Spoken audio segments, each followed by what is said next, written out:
Olá a todos e a todas, estamos iniciando a nossa 20ª aula do curso de História da Filosofia Moderna 1.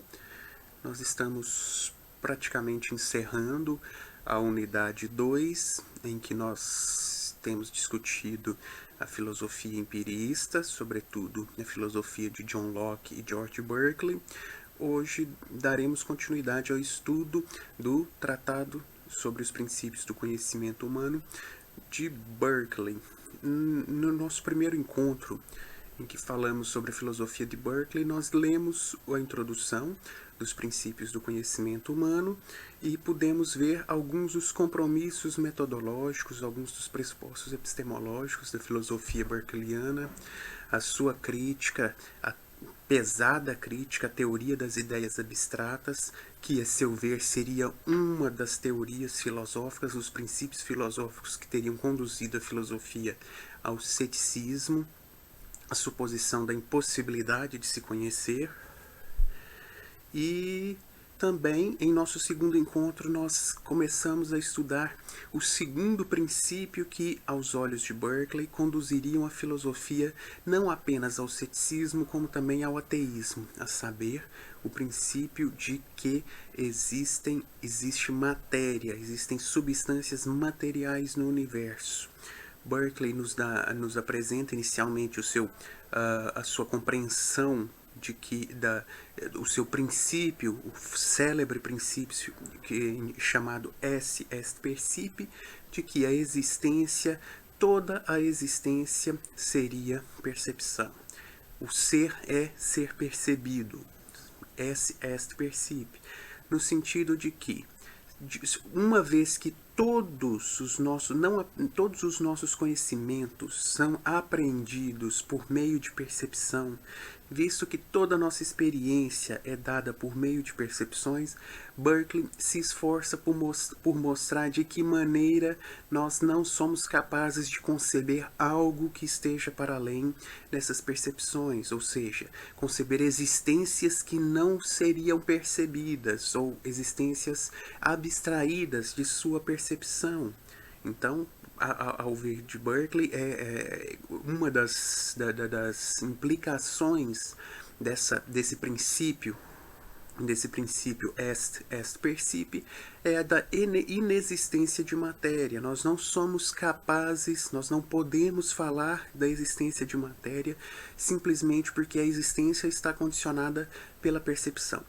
Da mesma maneira que nós não podemos falar de uma bola que não seja esférica, porque a própria essência de uma bola, é o ser esférico, nós não podemos falar de uma existência que não seja percepção, porque a própria essência da existência é a percepção. Então, não podemos falar daquilo que está para além da percepção. Então, assim que nós deixamos de perceber algo, outra das implicações sobre a qual nós vamos falar em nosso encontro de hoje. Outra das implicações dessa filosofia imaterialista com a qual Berkeley precisa lidar é a existência dos objetos. Visto que a condição da existência é a percepção, de que maneira Berkeley pode falar sobre um mundo de objetos físicos? Ou materiais nós sabemos que não existem. Nós não podemos falar em matéria, em corpos físicos separados da percepção. Mas é preciso explicar também o universo a partir dessa concepção imaterialista. Em que sentido? Quando fechamos os olhos, por exemplo, tapamos os nossos ouvidos, deixamos de perceber o mundo, colocado grossamente, a pergunta seria: para onde vai esse mundo? Que antes era percebido e agora não é mais percebido. Então, o Berkeley precisa explicar a existência do mundo, de um mundo externo, ainda que não material, visto que o mundo existe. Então, são problemas ou questões que se colocam para filósofos e materialistas à maneira berkeleyana. Bom, não há matéria, não há aquele suporte aquele suporte, aquela substância material que seria suporte de qualidades, essas qualidades, de acordo com os filósofos até então, seriam as qualidades que seriam percebidas por meio das ideias. Teríamos percepções de ideias que representariam qualidades dessas substâncias materiais. Berkeley mostra que isso não faz sentido, mas ele precisa agora explicar o mundo. Então, o fato é que existe um mundo de ideias. Então, como explicar esse fenômeno da realidade a partir de ideias, essa realidade imaterial? E esse é um dos pontos sobre os quais nós vamos falar de agora em diante. Então, a natureza, nós vamos estudar o que Berkeley tem a dizer sobre a natureza e origem das nossas ideias. Então, começando pela 25ª sessão do Tratado sobre os Princípios do Conhecimento Humano. Berkeley, ao observar as suas ideias, ou seja, a partir da experiência, ao observarmos nossas ideias, nós percebemos que as ideias são entidades, seres inativos. Então, todas as nossas ideias, sensações, noções ou coisas percebidas, ou seja, os conteúdos de nossa mente, sob qualquer designação, são visivelmente inativas. Então, pela experiência, nós percebemos que isso que está no interior de nossas mentes é inativo, sem poder ou agência alguma. As ideias, portanto, elas não podem agir por si próprias, elas não têm capacidade de ação. Uma ideia ou objeto do pensar não pode alterar outra. Então, uma ideia em contato com outra ideia não é capaz de provocar qualquer alteração em outra ideia. Então, as ideias, por quê? Porque são inativas. Para ver que assim é, basta uma simples observação, mais uma vez, lembrando, Berkeley está inserido na tradição empirista da filosofia moderna, sobretudo da filosofia britânica dos séculos 17 e 18, é um herdeiro de Bacon, de Francis Bacon, de Isaac Newton, de John Locke, e a autoridade da investigação filosófica é a experiência. Então, é pela observação dos fenômenos mentais, a observação das ideias, que são os fatos, em filosofias empiristas, tais como a de Berkeley, que nós procederemos à investigação filosófica. Então, para ver que assim é, basta uma simples observação das nossas ideias. Desde que elas, no todo e em cada parte, só existem no espírito, na mente humana, segue-se que nelas só há o que é percebido. Mas por mais que alguém examine, mais uma vez enfatizo, a experiência como autoridade no debate filosófico. Isso é o exame da mente humana, é a observação dos fatos, a observação cuidadosa das ideias que nos permite falar sobre elas de maneira segura.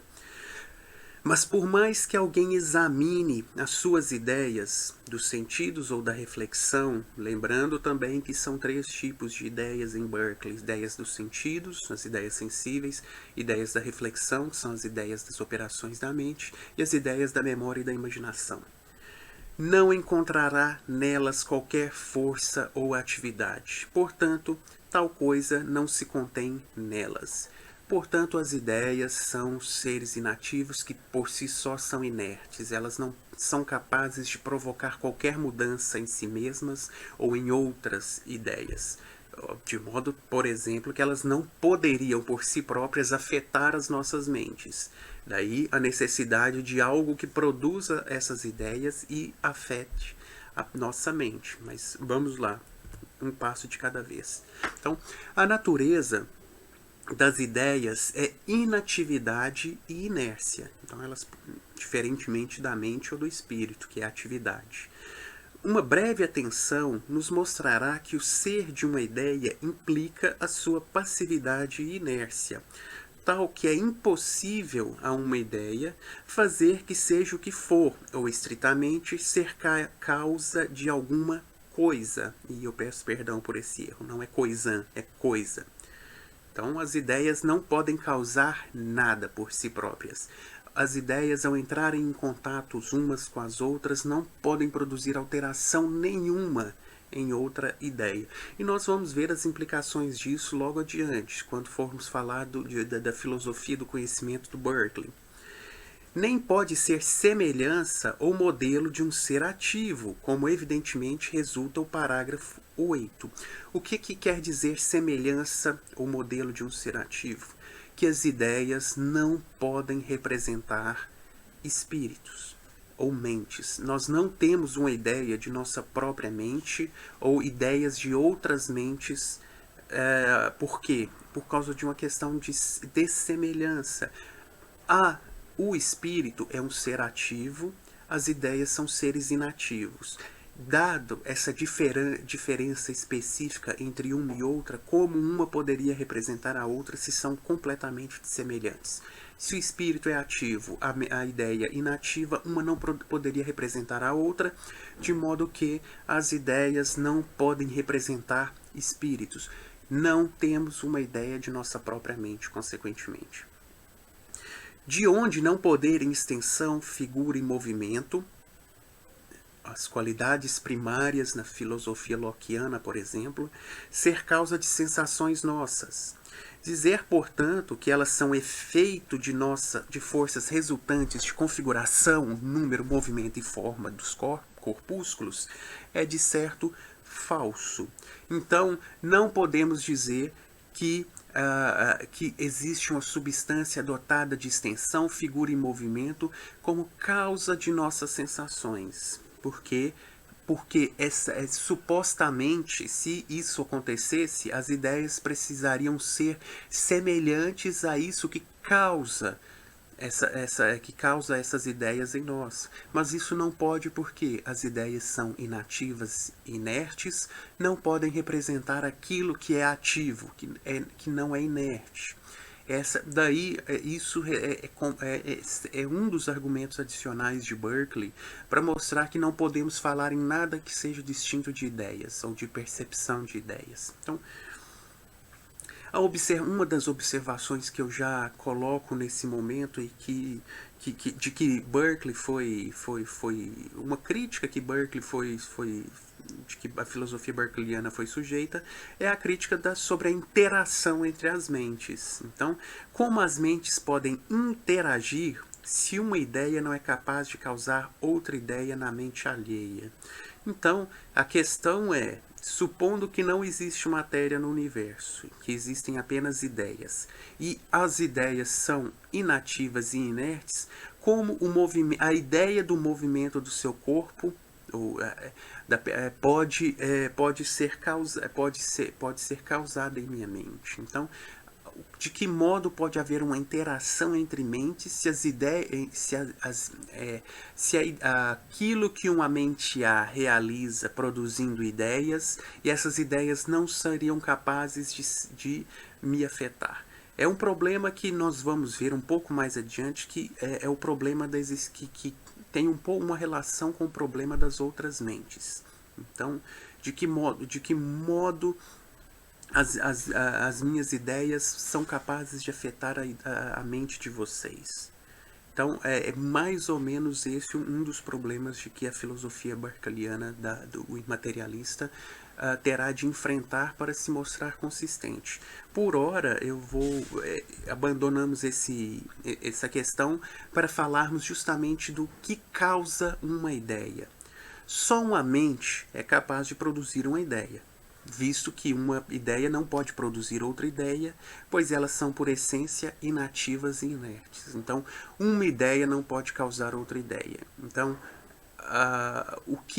de onde se originam essas ideias? De espíritos. Apenas espíritos podem causar essas ideias. Percebemos uma série contínua de ideias, algumas recentemente excitadas, outras mudadas ou desaparecidas. Então, há, pois, alguma causa dessas ideias de que elas dependem, que as produz e transforma. Que esta causa não pode ser uma qualidade ou ideia ou combinação de ideias, mostra o parágrafo anterior, por conta da inatividade, da inércia de cada uma das ideias.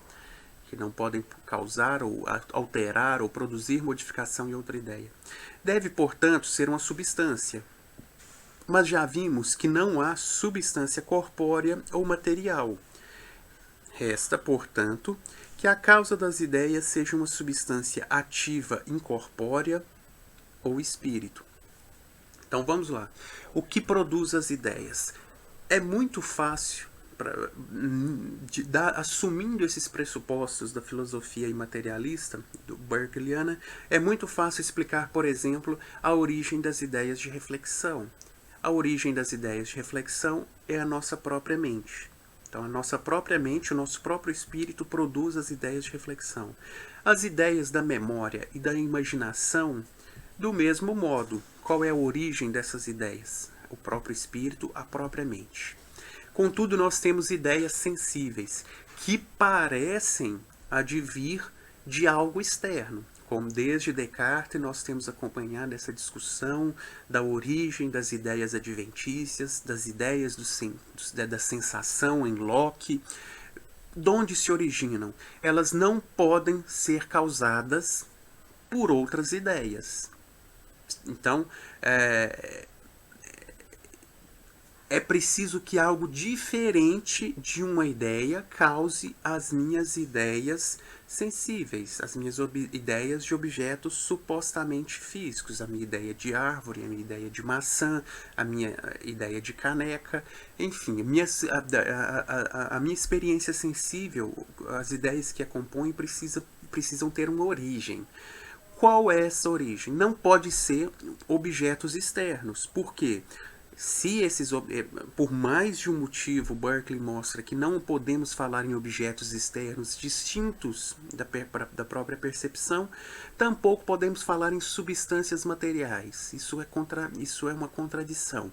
De modo que só resta que outro espírito produza as ideias sensíveis na nossa mente. Então, qual outro espírito? As ideias sensíveis, como nós veremos adiante, são produzidas por Deus, pelo Espírito. Esse espírito com letra maiúscula é o Supremo Criador, a divina providência que ordena, organiza o mundo e que é a causa das ideias de coisas sensíveis, ideias sensíveis que atingem a nossa mente. Então, se uma observação cuidadosa da mente mostra que as nossas ideias são inativas, são inertes, a própria observação do modo como a mente funciona, ou o espírito ou a alma, mostra que a nossa mente é algo ativo e, portanto, não pode ser representada por uma ideia. Então, o princípio. Uma ideia não pode representar algo que é por natureza ativo. Então, não existe ideia de mente, alma, espírito, pois as mentes são seres ativos. Portanto, a mente, seja enquanto entendimento, seja enquanto operação de conhecer, essas operações intelectuais que permitem conhecer, ou seja, enquanto vontade, aquelas operações ativas que permitem com que a mente haja, ela não pode ser percebida.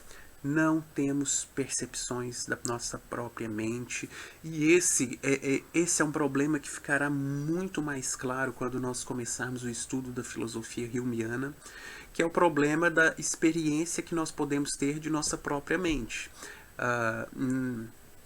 O Hume é muito claro em mostrar, poucos anos, cerca de 2 décadas, 3 décadas depois do Berkeley, no Tratado da Natureza Humana do Hume, ele mostra que nós não podemos que nós não podemos sentir a nossa própria mente. Ele vai dizer mais exatamente que nós não temos impressões, ou seja, sensações da nossa própria mente.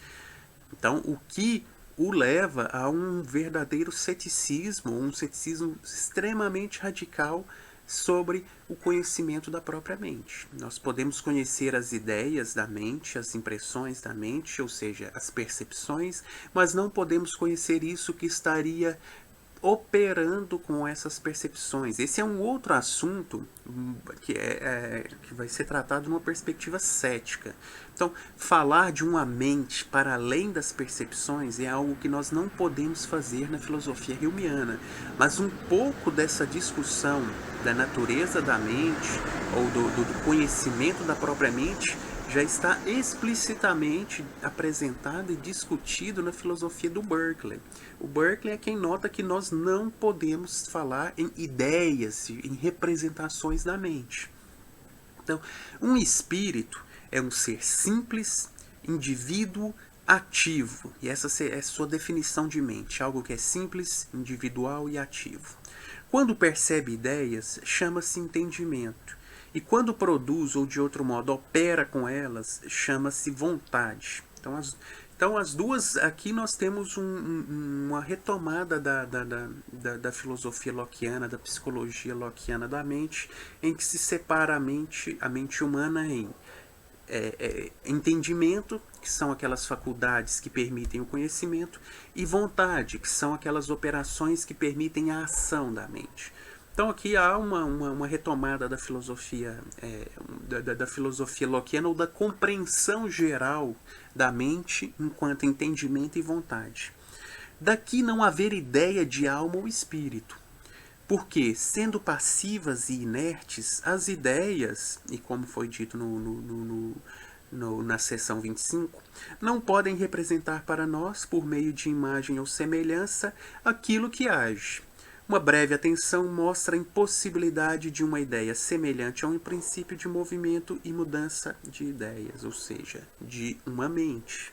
Então, rigorosamente falando, e é isso que é um mérito da filosofia do Hume nesse ponto, rigorosamente, nós, se não temos ideia da mente, nós também não podemos observar a mente, ou seja, a mente estaria para além do campo da experiência.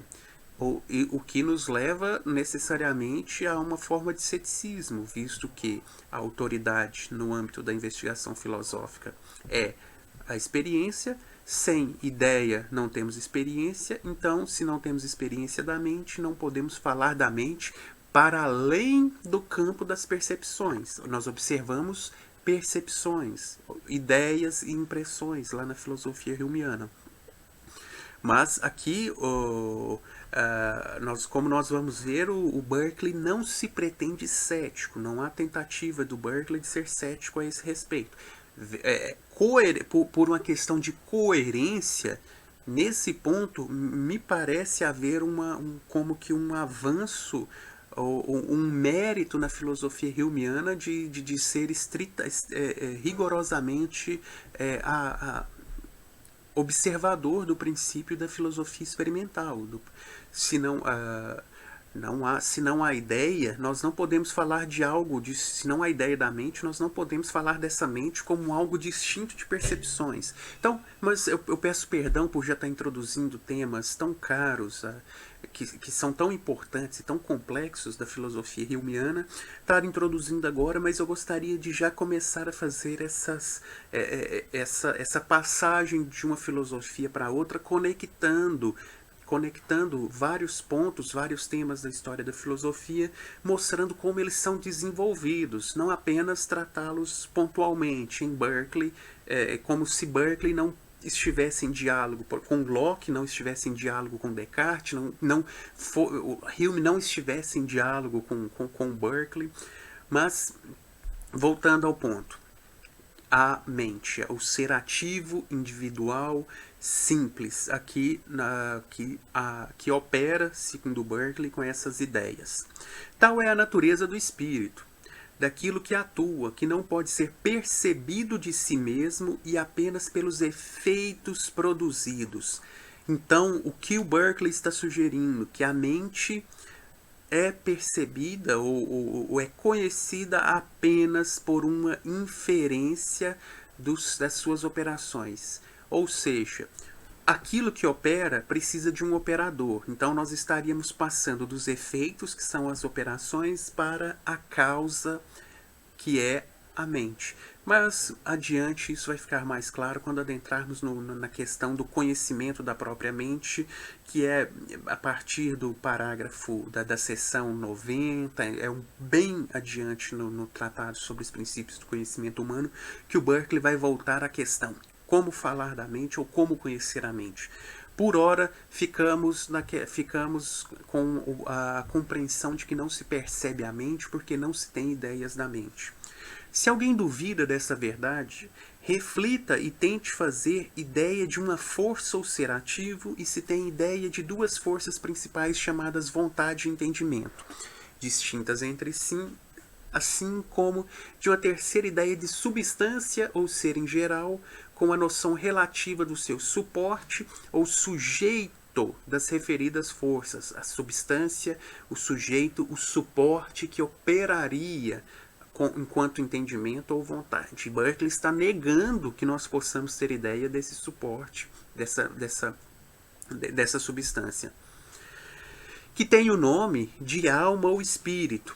Isto é o que alguns defendem, e isso tem sido a história da filosofia até o Berkeley, pelo menos. Como nós vimos em Descartes, há algo que opera, há algo que existe e que opera. Então há uma substância mental, a res cogitans em Descartes, que tem os seus modos, que são as suas diversas operações, que operam com ideias. E nós vimos também em Locke que há uma mente, uma substância, um suporte que opera com as ideias da sensação, com as ideias da reflexão. O que o Berkeley está fazendo aqui é avançar um pouco em relação ao Locke. O Berkeley está traçando os limites da experiência, ou os limites do que nós podemos conhecer por meio de ideias, está dizendo não podemos ter uma ideia, não podemos experienciar a própria mente, apenas os seus efeitos, ou seja, as suas ideias. Então, a experiência não permite afirmar a existência de uma ideia de substância mental, o substrato das ideias, o suporte, o índice de referência das ideias. Tampouco das duas faculdades gerais da mente, o entendimento e a vontade. Então, para Berkeley, nós não temos uma ideia da mente. Nós temos uma noção dessa mente a partir da observação dos seus efeitos, do modo como ela opera. Então, mas, tanto quanto posso julgar, as palavras vontade, alma, espírito não significam ideias diferentes nem, na verdade, ideia alguma, senão algo diferente das ideias e que, sendo agente, não pode ser semelhante a ou representado por uma ideia qualquer. Embora deva dizer-se ao mesmo tempo que temos alguma noção de alma, espírito e das operações do espírito, como querer, amar, odiar, assim como sabemos ou compreendemos o sentido dessas palavras. Então, fica por ora a questão: o que é essa noção? O que nós podemos depreender do que foi dito até agora é que essa noção não seria ela própria uma ideia, ou não seria uma ideia sensível, não seria uma ideia de reflexão, não seria uma ideia da memória nem da imaginação, mas seria algo como uma noção relativa dessa mente a partir que nós formamos a partir da observação de seus efeitos. A mente seria a alma, o espírito ou a mente seria aquilo que opera com essas ideias. O que por hora o que nós temos é isso. Na 28ª sessão,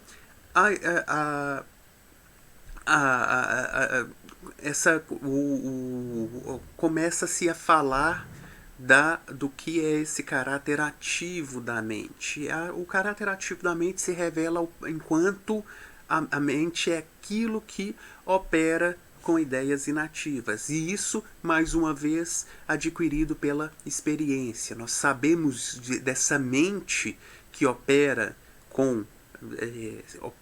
não temos ideia, lembrando, não temos ideias da mente, mas pela experiência nós sabemos de algo por meio de uma noção, de algo que opera com essas ideias que são inativas. Posso excitar ideias no meu espírito, e variar e mudar a cena à minha vontade. Basta querer e logo qualquer ideia surge na minha imaginação, e por igual capacidade se oblitera e dá lugar a outra. Este fazer e desfazer de ideias é precisamente o espírito ativo, ou seja, aquilo que pela vontade opera com a imaginação, com a memória, etc., é o espírito. Isto é certo e assente na experiência. Então aqui, mais uma vez, eu não exatamente problematizando, mas sugerindo algumas dificuldades iniciais do texto berkeliano que nos fazem pensar sobre o que Berkeley está compreendendo como experiência. Então, ele está falando claramente de uma experiência que me parece, claro, como leitor de Berkeley, me parece que ele está sugerindo uma experiência para além das ideias. Pois, se não temos ideias da mente, como nós podemos falar que a mente, esse conhecimento de um ser ativo assente, se apoia na experiência. Bom, e essa problematização toda, é claro, pode ser, tem sido trazida por mim a partir de uma leitura como a leitura do Hume, que é extremamente fiel ao princípio, ao pressuposto metodológico da autoridade da experiência, vai dizer que, olha, a mente, esse ser ativo, essa substância, o que quer que seja, não está disponível para nós. Então, como nós podemos falar de uma mente como substrato, discutir questões como a materialidade ou imaterialidade da alma, que são questões filosóficas, se nós não temos experiência da mente? Tudo que nós podemos observar são as suas percepções. Ele diz um feixe caótico, um feixe descontínuo de percepções que se sucedem umas às outras ininterruptamente. Então, o limite do que a experiência, isso lá no Hume, como nós vamos ver, permite dizer que nós temos percepções. Agora, falar de uma mente para além das percepções ou das ideias, nós não podemos. E aqui o Berkeley está dizendo que, apesar de não termos ideia, não termos experiência da mente, o princípio, a pressuposição de uma mente ativa é algo assente na experiência.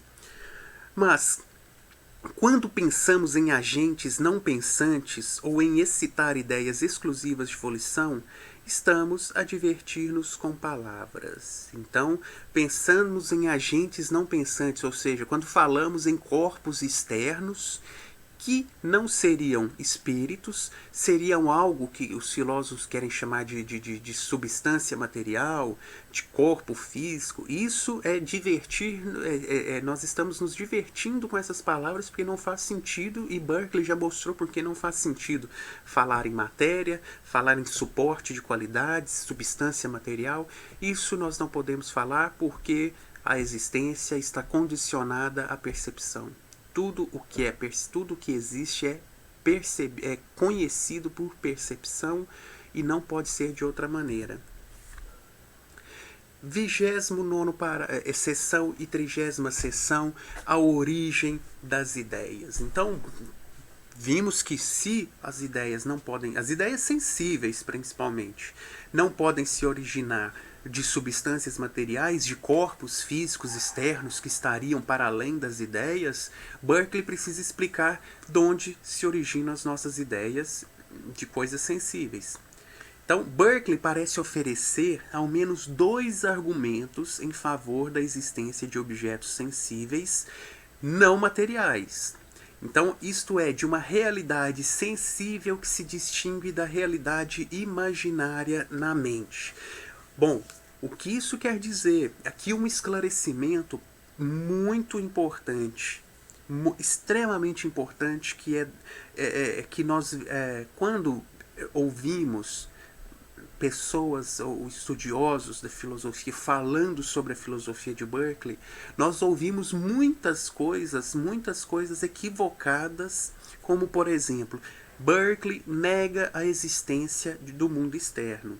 Berkeley nega a realidade. Para Berkeley é apenas uma ilusão, que são compreensões completamente distorcidas do que o Berkeley quer dizer.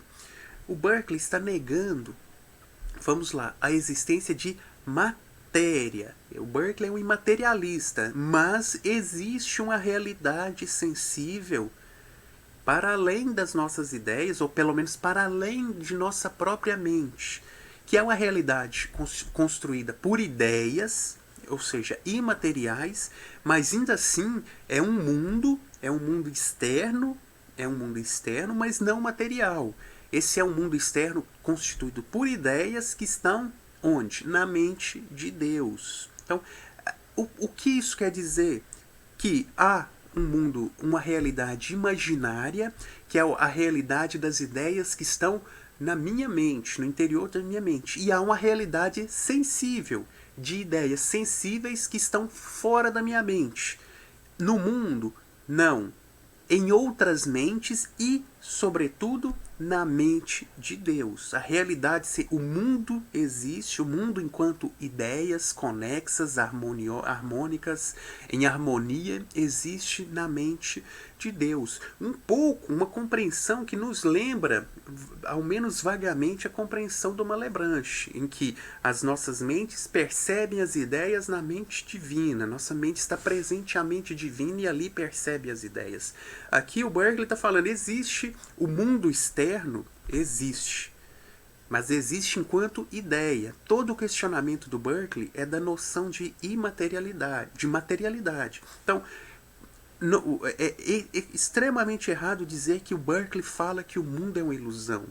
Ou que o Berkeley nega a existência do mundo externo. Não, ele está negando apenas a existência de substâncias materiais. O mundo continua a existir, mas existe enquanto ideias. Ideias que estão na mente de Deus. Quando deixamos de perceber essas ideias, quando um objeto não é mais percebido, ele continua a existir na mente de Deus. É Deus quem percebe essas ideias todo o tempo, de modo a que elas continuam a existir quando não são percebidas por nenhum espírito finito. Então, bom, mas vamos lá. Como existe esse mundo sensível, que não é material, que é ideia. Então, em primeiro lugar, nós sabemos desse mundo porque as ideias sensíveis são involuntárias. Elas nos afetam independentemente de nossa vontade. Mas, seja qual for o meu poder sobre os meus pensamentos, as ideias percebidas pelos sentidos não dependem por igual da minha vontade. Quando abro os olhos de dia, não posso escolher se verei ou não, nem determinar os objetos particulares que se me apresentam à vista. Como para o ouvido e para os outros sentidos, as ideias neles impressas não são criaturas da minha vontade.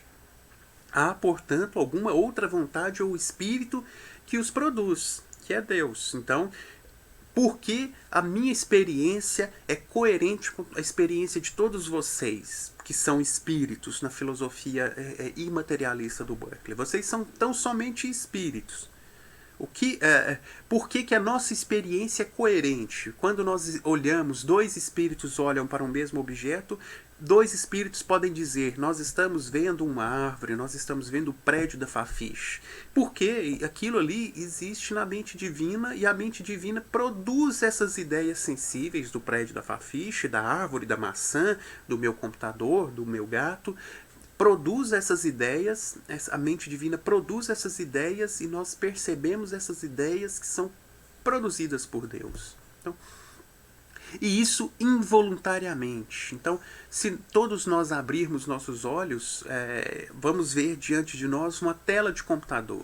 Isso independentemente de nossa vontade. Nós não decidimos ver um computador. Isso é como que nós somos obrigados a ver isso. As ideias sensíveis são caracterizadas pela vivacidade, distinção e... Então, o primeiro critério é de vivacidade e distinção. Elas são muito mais vivas e distintas do que as ideias da memória e da imaginação. E ordenação, estabilidade e coerência. Esse é o segundo critério, da ordem. Então, elas apresentam uma coerência que, muitas das vezes, as ideias da imaginação e da memória não apresentam. Então, esses dois argumentos, o argumento da involuntariedade e o argumento dos critérios da vivacidade, da força com que as ideias nos atingem e da ordem, coerência com que elas nos atingem, parecem sugerir a existência de um mundo sensível, independente da minha mente, mas que, lembrando, não é um mundo de objetos materiais. As ideias e os sentidos são mais fortes, vivas e distintas do que as da imaginação. Tem estabilidade, ordem e coerência. Então, há um mundo externo à minha mente que é estável, ordenado, coerente, que independe da minha vontade de perceber esse mundo ou não. E esse mundo é um mundo externo sensível, mas constituído de ideias. Então, o mundo existe na mente divina, ordenado, coerente, harmônico. E não são produzidas por acaso. Então, aqui o critério da ordem. Então, a contiguidade do mundo, a coerência do mundo, não há acaso nisso. Como frequentemente as que são efeito da vontade humana, ou seja, as ideias da memória e da imaginação. Nós podemos mais ou menos compor a ordem de modo a criarmos fantasias, e também as ideias da memória podem ser sucedidas por ideias da imaginação e vice-versa. Então, senão que formam cadeias ou séries de admirável conexão. Então há uma conexão admirável na ordem, nas ideias que se apresentam com estabilidade, ordem e coerência. Prova suficiente da sabedoria e benevolência do seu autor. Então a existência de Deus, como nós veremos também adiante, é inferida da conexão das ideias sensíveis. Ou seja, nós vemos aqui o argumento famoso, célebre argumento do desígnio, que é nós inferimos da ordem, da harmonia que presente no mundo, um desígnio de uma força superior, um projeto de uma força superior, que é o projeto do Criador, que é Deus. Mas vai ser um pouco adiante. Porque aqui o problema, o ponto é simplesmente esse. O mundo externo existe, só não é um mundo de objetos materiais. É um mundo de ideias que são produzidas pelo benevolente e sábio autor do universo. Então, aqui, suposição, objetos reais, eu vou considerar isso. Eu acredito que seria mais adequado se considerássemos a conexão causal quando falássemos do conhecimento, mas pela questão da ordem das sessões, talvez seja necessário considerar aqui esse ponto, para que eu não precise retornar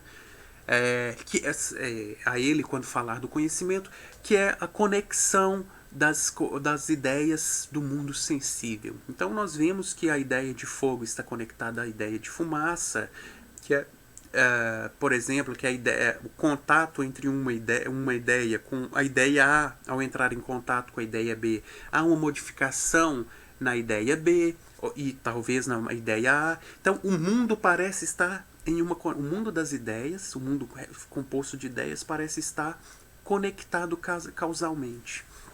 Contudo, como nós vimos, as ideias não podem agir umas sobre as outras porque são tão somente são seres inativos. Então, o que explica essa aparente conexão causal entre as ideias?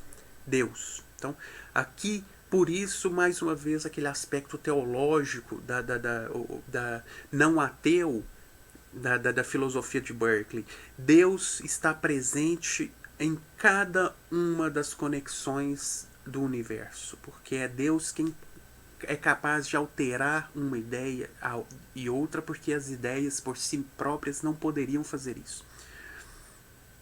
Então, a mente elevada supor naturalmente a existência de uma conexão causal entre ideias sensíveis que não é Deus. Então a gente supõe que a fumaça é produzida pelo fogo, mas na verdade a ideia de fumaça é originada por Deus a partir da ideia de fogo. Então as duas aparentemente estão conectadas na experiência, mas essa conexão é realizada não pelas próprias ideias, mas por Deus. Este trabalho insistente e uniforme, que tão claro mostra a bondade e sabedoria do Espírito soberano, cuja vontade constitui as leis da natureza, está tão longe de conduzir para ele os nossos pensamentos, que antes os leva a perseguir causas segundas, as outras causas para as ideias sensíveis, claro, supor a existência de matéria, de substâncias materiais, inclusive supor a existência de uma conexão causal entre as próprias ideias. E não existe essa conexão causal entre as próprias ideias, porque as ideias são seres inativos. O que coloca o mundo em movimento, o que produz o efeito a partir da causa, é a vontade divina. Então, por isso Deus está presente em todos os momentos da nossa vida, em todos os momentos de todas as existências. Daí a necessidade da divina providência, daí a recusa do ateísmo. Não ser possível ser ateu, porque a explicação da realidade depende fundamentalmente da figura de Deus. Quando vemos certas ideias dos sentidos constantemente seguidas por outras, como a de fumaça seguir a ideia de fogo, sem o termos feito nós, atribuímos poder e atividade às ideias e julgamos ser uma coisa causa de outra, como quando julgamos que o fogo é causado a fumaça é causada pelo fogo. Embora nada seja mais absurdo e ininteligível, porque as ideias não podem se conectar por causa e efeito, pois são inativas. Assim, por exemplo, tendo em vista certa figura luminosa e redonda, e ao mesmo tempo recebido a ideia ou sensação chamada calor, concluímos que o Sol é a causa do calor. Mas não. Do mesmo modo, ao perceber o movimento e colisão de corpos, acompanhada de som, pendemos a crer seja este o efeito daqueles. Então, todas essas conexões são estabelecidas por Deus, mas por nossa própria natureza nós como que nos enganamos ao supor que há uma conexão causal entre essas duas ideias, ou todas essas ideias apresentadas nos exemplos.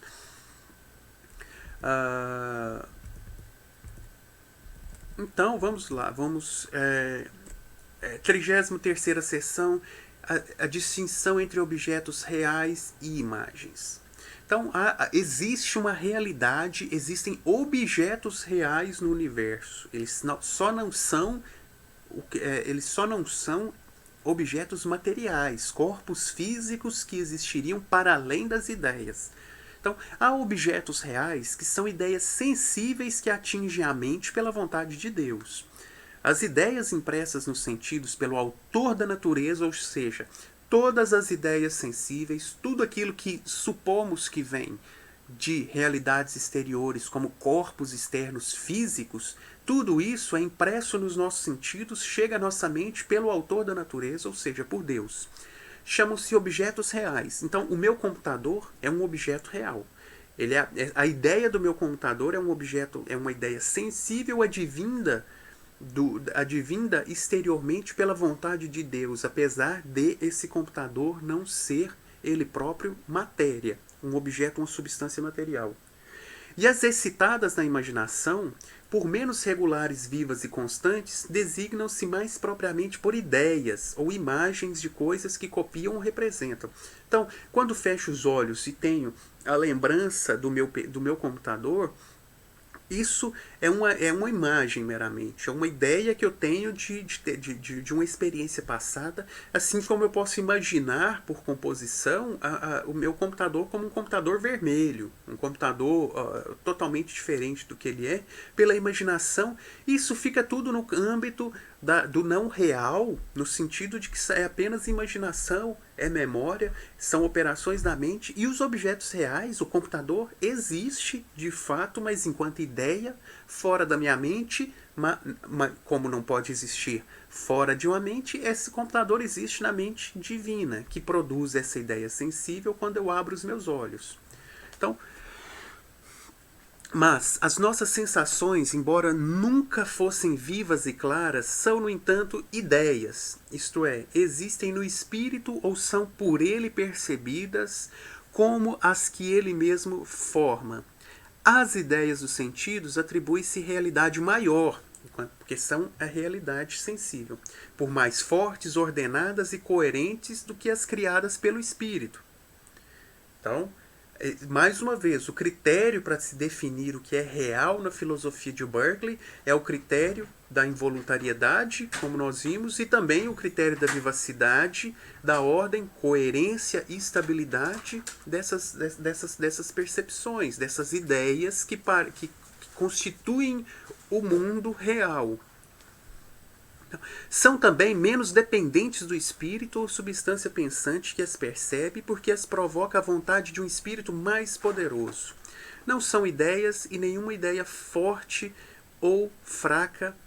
Bom, antes eu saltei uma observação importante do Berkeley. Isso não prova existam fora dele, ou seja, que as ideias existam fora de um espírito ou fora do meu espírito. A ideia existe fora do meu espírito, fora da minha mente, mas existe na mente divina, porque as ideias só podem existir em espíritos, em mentes ou em almas. Então, há um mundo real de objetos reais que existe na mente divina quando não são percebidas por mim.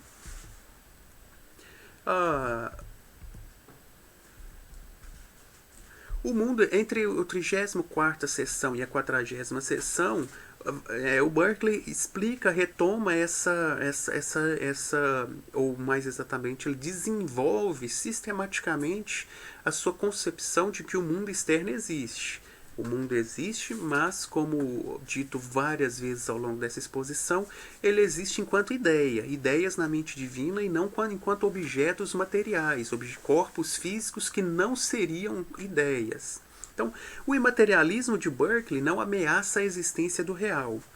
A tudo que de igual modo pode objetar-se, respondo que pelos princípios expostos, não nos privamos de coisa alguma na natureza.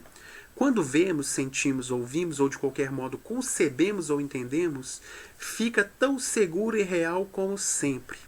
Há uma rerum natura e a distinção entre realidade e quimeras mantém a sua força total. Então, a distinção entre realidade e quimeras é a distinção entre a involuntariedade, a coerência, a ordem, a estabilidade, a vivacidade, a força, todos esses critérios que caracterizam, que nos permitem separar o mundo real do mundo imaginário. Isto é evidente pelos parágrafos 29, 30 e 33, onde mostrei o que deve entender-se por objeto real em oposição a quimeras ou ideias de nossa própria criação. Daí o absurdo de se dizer que na filosofia berkeleyiana o mundo é uma ilusão, ou que não há mundo externo. Porque Berkeley está nos explicando sistematicamente o que é a realidade. É uma realidade imaterial. Mas é uma realidade composta de ideias.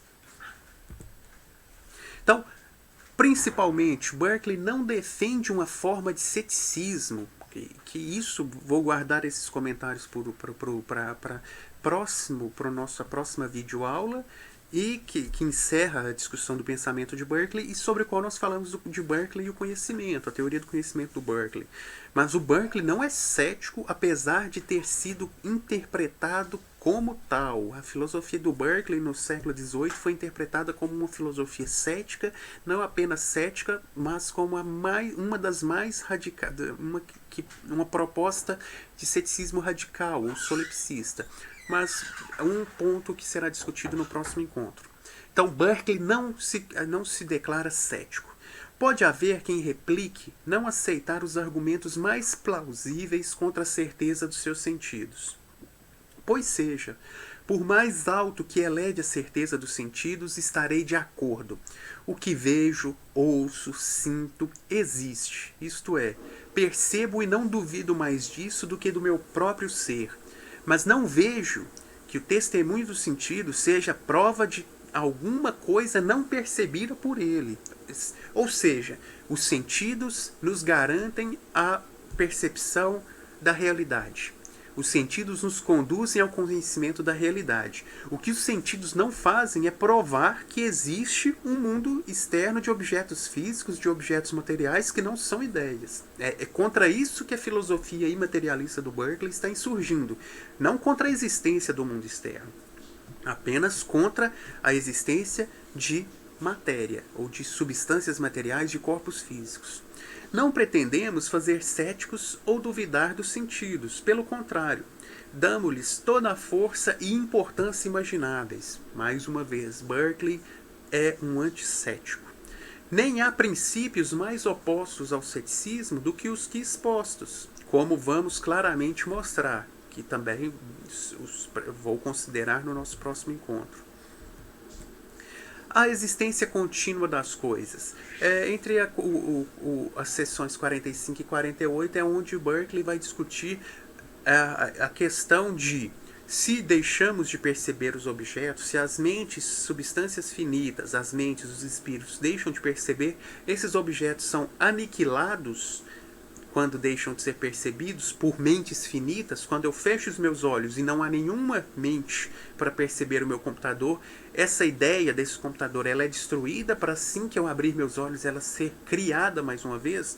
A resposta de Berkeley é negativa. Então, a realidade não é constantemente criada e destruída à medida em que ela é percebida por substâncias finitas. Elas continuam a existir, mas onde? Na mente de Deus. Então, a tese berkeleyana não conduz necessariamente à tese de que a realidade sensível, o mundo real, que não é material, é criada e aniquilada a todo o tempo. Outro espírito continua percebendo essas ideias, porque o meu computador, enquanto ideia, só pode existir em uma mente.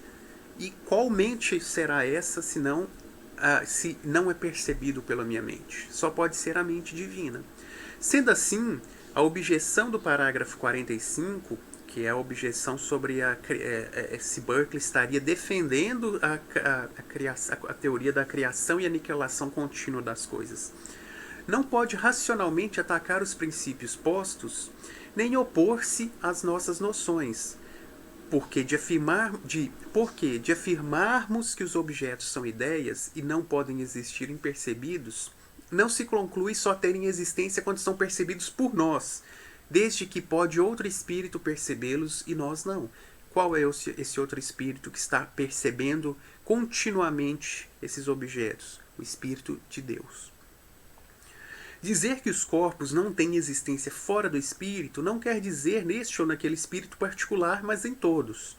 Mas se segue, portanto, desses princípios que os corpos sejam aniquilados, não se segue, portanto, desses princípios que os corpos sejam aniquilados em cada instante ou não existam no intervalo das nossas percepções, ou seja, no intervalo quando deixam de ser percebidos, não se segue que esses corpos sejam destruídos, aniquilados. Eles continuam a existir, daí a tese da continuidade, a existência contínua das coisas, eles continuam a existir na mente divina. Eu encerro aqui essa exposição sobre a natureza das ideias, a natureza da mente e, sobretudo, a natureza da realidade. Berkeley tentando esclarecer de uma maneira bem sistemática por que o absurdo de se supor que Berkeley teria defendido que a realidade é uma ilusão, ou que a realidade é um sonho, uma fantasia, ou que a realidade não existe. Berkeley é muito sistemático e muito claro ao defender que o mundo real continua a existir, há uma realidade, há um mundo sensível, ele continua, as nossas ideias continuam a existir na mente divina, são produzidas pela mente divina e nos afetam de acordo com a vontade da mente divina, que dispõe a nossa realidade de uma maneira coerente, organizada, estável. E isso prova não apenas a existência de Deus, essa realidade ordenada e um desígnio nessa realidade, como também mostra a existência contínua do mundo. Então, portanto, para concluirmos essa videoaula, há um mundo externo em Berkeley, é um mundo externo constituído de ideias que apresentam coerência, estabilidade, ordem, que são mais vivas que as nossas ideias da imaginação, são mais ordenadas que as nossas ideias da imaginação e que, portanto, nós podemos separar claramente o que é real do que não é real, o que é real do que é apenas imaginário.